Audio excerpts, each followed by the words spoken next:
నేను ఎక్కడున్నానో అక్కడే క్రమశిక్షణతో ఉండే అలవాట్లు నాకు. 12లో మళ్ళా ప్రతి ఒక్కరు కూడా నేను తెలియజేస్తున్నాను. జగన్మోహన్ రెడ్డి గారు వైఎస్ఆర్ పార్టీ అధికారంలో లేనప్పుడు నేను వెళ్ళా. వారు జైల్లో కష్టకాలంలో ఉన్నప్పుడు నేను వెళ్ళా. మొట్టమొదట నేను రాజమోహన్ రెడ్డి గారి తర్వాత రెండో ఎంపీగా వెళ్ళింది నేనే, వరప్రసాదరావు. ఆ తర్వాత అక్కడ వచ్చారు తక్కువ మంది. ఆ తర్వాత ఎంతో విధేయతతో నేను చక్కగా నా నిధులు ఎంపీగా నేను నిర్వహించాను. రాజీనామా చేయమంటే చేశా, దీక్ష చేయమంటే చేశా. ఆ తర్వాత ఏ కారణం లేకుండా వారే ఒకసారి అన్నారు, ఏమన్నారు, జగన్ గారు ఎంపీ అభ్యర్థులు మళ్ళా నేను అవకాశం ఇస్తానని చెప్పారు. ఏ కారణం లేకుండా నాకు అవకాశం ఇవ్వాల. నా అనుభవానికి ఎంపీ అయితేనే సరే ఉంటుంది. ఎమ్మెల్యే కూడా చక్కగా చేశాను. అప్పుడు ఏ పరిస్థితుల్లో ఏమిటంటే వారు ఏదేదో ఆశ చూపించారు. వరప్రసాదరావు ఆ విధంగా ఎవరికి కూడా బానిసగా ఉండడానికి నేను సిద్ధపడను. వారు ఇస్తేనే నాకు రాజకీయం, లేదా నాకు రాజకీయం లేదు అనుకుంటే ఆయన చాలా పొరపాటు పడుతున్నాడు. ఆయన జీవితాన్ని ఒక్కసారి చూసుకోండి. ఆయన ఏ విధంగా కాంగ్రెస్లో వారు కనుక ముఖ్యమంత్రి ఇవ్వకపోతే ఏ విధంగా మళ్ళా వారు స్వతంత్రంగా వెళ్ళారు. ఆయనకు ఒక న్యాయం, వరప్రసాదరావు ఒక న్యాయమా?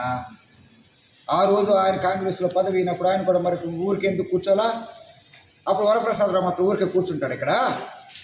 అందుకనే చెప్పి మరలా రెండోసారి వారిని అడగలేదు, వారి గడప కూడా నేను తొక్కలేదు.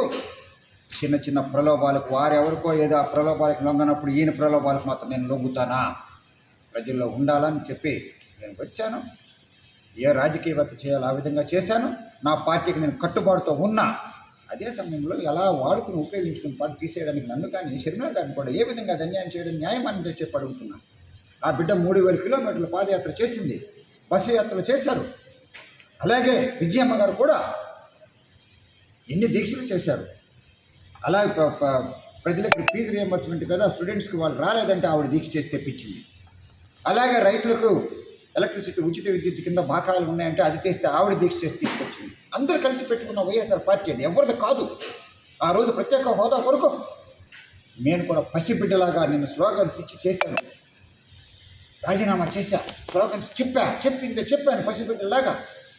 పార్లమెంట్లో చేయకూడదు స్పీకర్ గ్యాలరీ స్పీకర్ దాని పోడియం దగ్గర కూడా వెళ్ళి చేసామంటే బయట లోపల కూడా చేసినప్పుడు ఇదా మీరు పెట్టేది నాకు, ఇదా న్యాయం చేసేది మీరు ఆ రోజు కాంగ్రెస్ నుంచి బయటకు వచ్చినప్పుడు మీరు కూడా రాజకీయాల్లో ఉండాలని చెప్పి మీరు ముఖ్యమంత్రి అవ్వాలని మీరు కోరుకున్నారే. మాలాంటి వాళ్ళు ఎంపీ ఎమ్మెల్యే ఉండాలని కోరుకోవడానికి మాకు హక్కు లేదా? మీరు ఏమైనా భిక్షం పెడితే మేము రాజకీయం చేసుకోవడానికి మేము ఉంటాం ఇక్కడ. మీరు ఎవరు బానిసలు అనుకుంటున్నారా?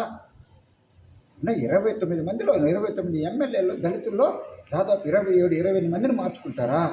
కేవలం దళితులు అంటే ఒక ఓట్ బ్యాంక్ కింద చూసుకుంటారా? వాళ్ళ నాయకత్వం రాయడానికి మీరు మనసు రాదా? మీకు మనసాక్షి ఉండదా? మేము కూడా నాయకులు ఎదగకూడదా?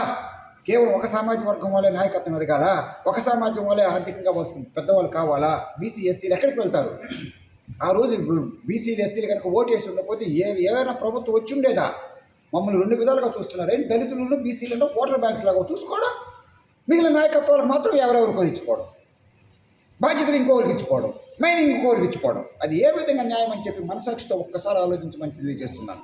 ఇక ప్రజలు ఎవరు అసమర్థులు కారు, తెలివి లేని వాళ్ళు కారు.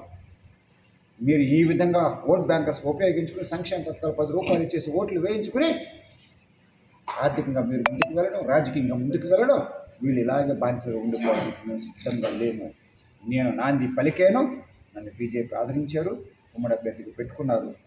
తెలుగుదేశానికి నాయకులకు చంద్రబాబు గారికి, లోకేష్ గారికి, జనసేన పవన్ కళ్యాణ్ గారికి, అలాగే నా కుటుంబ సభ్యులైన బీజేపీకి రుణపడుతుంటారని చెప్పి తెలియజేస్తున్నాను. మరిన్ని వీడియోస్ కోసం ఛానల్ ని సబ్స్క్రైబ్ చేయండి. లేటెస్ట్ అప్డేట్స్ కోసం వాట్సాప్ ఛానల్ ని ఫాలో చేయండి. అండ్ లింక్ డిస్క్రిప్షన్ లో ఉంది.